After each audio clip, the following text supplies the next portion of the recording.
মানে কিন্তু তার দেখানো পথেই মানুষের পাশে দাঁড়ানোর চেষ্টা। প্রয়াত মা ঝর্ণা সাহানার স্মৃতিকে স্মরণীয় করে রাখতে ইন্দোপুরের গহেরা গ্রামে এক মানবিক উদ্যোগ নিলেন পুরুলিয়া দেবেন মাহাতো হাসপাতালের সেবিকা তনুশ্রী সাহানা।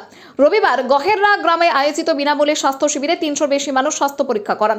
রোগীদের চিকিৎসা পরিষেবা দিতে উপস্থিত ছিলেন 8 জন বিশেষজ্ঞ চিকিৎসক। পাশাপাশি প্রয়োজন অনুযায়ী রোগীদের বিনামূল্যে ওষুধও দেওয়া হয়। প্রায় 5 বছর আগে প্রয়াত হন তনুশ্রীর মা ঝর্ণা সাহানা। মায়ের ইচ্ছাকে সম্মান জানিয়ে তার প্রয়াণ দিবসে এই উদ্যোগ বলে জানান তনুশ্রী। শিবিরে উপস্থিত ছিলেন স্থানীয় বিধায়ক সত্যনারায়ণ মুখোপাধ্যায় সহ এলাকার বিশিষ্টজনেরা। তনুশ্রীর কথায় মা বলতেন গায়ে মায়ের সমান, গ্রামের মানুষ ভালো থাকুক এটাই চাই। মায়ের স্মৃতিতে মানুষের সেবায় এই উদ্যোগ প্রশংসা করিয়েছেন তনুশ্রী। তার এই উদ্যোগ শুধু স্বাস্থ্য পরিষেবায় নয়, মায়ের প্রতি ভালোবাসা এবং শ্রদ্ধার এক অনন্য দৃষ্টান্ত হয়ে উঠেছে। আমার মা প্রয়াত ঝর্ণা সাহানা বিগত 5 বছর আগে মারা গেছেন। তার স্মৃতির উদ্দেশ্যে আমি এই স্বাস্থ্য শিবিরের আয়োজন করেছি, যাতে এই শিবিরের মাধ্যমে আমার গ্রামবাসী, আমার এলাকাবাসী সবাই উপকৃত হয় এবং সবার স্বাস্থ্য যেন সুস্থ থাকে, আমি সেইটুকুই চেষ্টা করে চলেছি। আমি পেশায় একজন নার্সিং স্টাফ। তো আমি যখন নার্সিং ট্রেনিং কর্মরত, আমার বাড়িতে অনেক মানুষ আসতেন যারা প্রেশার চেক করাতে, আমি তাদের প্রেশার চেক করে দিই। তো মা আমাকে একটা কথা বলতেন যে গ্রামে আর মায়ে সমান, মানে গ্রামকে আগে ভালোবাসো তারপর মাকে ভালোবাসবে। আজকে আমার মা আমার কাছে নেই, মানে আমার কাছে এই গ্রামই পড়ে আছে। তা আমার গ্রাম আমার মা, আমার এলাকা আমার মায়ের সমান। তাই আমি আমার গ্রাম, আমার এলাকাবাসী সবার জন্য যেটুকু করতে চাই, এটুকুই আমার মূল প্রাপ্তি। আমার দিদি তনুশ্রী সাহানার পরলোকগত মা ঝর্ণা সাহানার তার স্মৃতির তার স্মৃতির উদ্যোগে এই জিনিসটা আয়োজন করা হয়েছে, যাতে আজকের দিনে ওনার স্মরণে একটা ক্যাম্প টাইপের আয়োজন করা আছে। বিকজ উনি যেভাবে ওনার শিক্ষা বা উনি যেভাবে তৈরি করে গেছেন দিদিকে, তো সেই হিসাবে দিদি এই জিনিসটা ভেবেছে যাতে সাধারণ মানুষের সুবিধা হয়।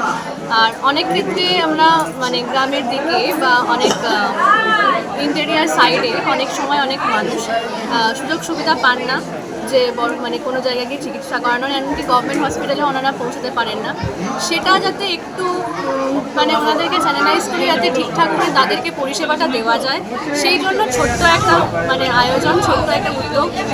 আর একটা এই যে স্মরণে বিশেষ দিনে তার স্মরণে, দিদির মায়ের স্মরণে যে দিদি এতটা বড় উদ্যোগ নিয়েছে এবং তাকে যারা সাহায্য করেছেন সবাই, দিদি এবং গ্রামের মানুষজন প্লাস যারা যারা সহকারী এবং সবাই মিলে যেটুকু আয়োজন করেছেন, তার জন্য সবাই এখানে আমার মনে হয় উপস্থিত হবেন, সাধারণ মানুষরা, এবং সাধারণ মানুষের জন্যই আয়োজন, যাতে তাদের কাছে সেই চিকিৎসার সমস্ত পরিষেবা পৌঁছে দেওয়া যায়। সেই জন্যই আয়োজন, যে ছোটো ছোটো যে সমস্যাগুলো সেগুলো যাতে দেখে আমরা ডিটেক্ট করে ভালো জায়গায় পাঠাতে পারি বা আমাদের সাধ্যমতো সেই জায়গাটাকে পরিষেবা দিতে পারি, সেটুকুর জন্যই আয়োজন। প্রয়াত ঝর্ণা সাহানা গত 4-5 বছর আগে কি বলবো কম ইয়ার মধ্যে মারা গেছে। তার স্মৃতি রক্ষার জন্যে ওর মেয়ে স্বাস্থ্য শিবির বিনা পয়সায় শিবিরটা করেছেন। এখানে এই এলাকায় চারধারের লোক জড়ো হয়েছে, অনেক রোগী, এবং বিভিন্নভাবে চোখের থেকে, দাঁতের থেকে, হাড়ের থেকে এবং মেডিসিন থেকে বহু রকমের ডাক্তার এসছেন এবং বিনামূল্যে ওষুধপত্রও দিচ্ছেন। কানের থেকে আরম্ভ করে সব ডাক্তার বিনামূল্যে। খুব ভালো লাগছে, কত যে উপকার হচ্ছে মানুষের, বলা কিছু নাই। গরিব দুঃখী শিবির আয়োজন করেছেন এই গ্রামেরই একটি মেয়ে তনুশ্রী সাহানা, যিনি ব্যক্তিগত জীবনে দেবেন মাহাতো মেডিকেল কলেজ অ্যান্ড হসপিটালের নার্স। প্রচুর এলাকার গরিব মানুষ এই স্বাস্থ্য শিবিরে এসছেন, তারা তাদের স্বাস্থ্য পরীক্ষা করাচ্ছেন, চক্ষু থেকে শুরু করে সমস্ত ধরনের, ডেন্টিস্ট থেকে শুরু করে সব ধরনের চিকিৎসা এখানে তারা করার সুযোগ পেয়েছেন।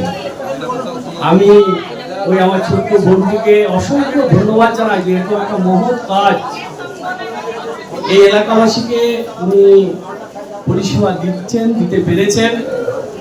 আমরা সবাই মানুষ হিসেবে যখন জন্মগ্রহণ করেছি, আমাদের কিছু ঋণ আমাদের থেকে যায়, মাতৃঋণ, পিতৃঋণ, গুরু ঋণ, এবং সমাজের কাছ থেকে আমরা যা পেয়েছি, সমাজের বিশিষ্ট মানুষ, সাধারণ মানুষ, তাদের কিছু কাজ করার এই যে মানসিকতা, এই মানসিকতা আমি চাইব যে সমাজের প্রতিটি ক্ষেত্রে সমস্ত স্তরের মানুষ যেন এই মানসিকতায় উদ্বুদ্ধ হয়ে পুরো এলাকায় বিভিন্ন জায়গায় যত বেশি সংখ্যক এই স্বাস্থ্য ক্যাম্প করা যাবে, আমাদের এই গরিব এলাকার মানুষ তত বেশি উপকৃত হবে।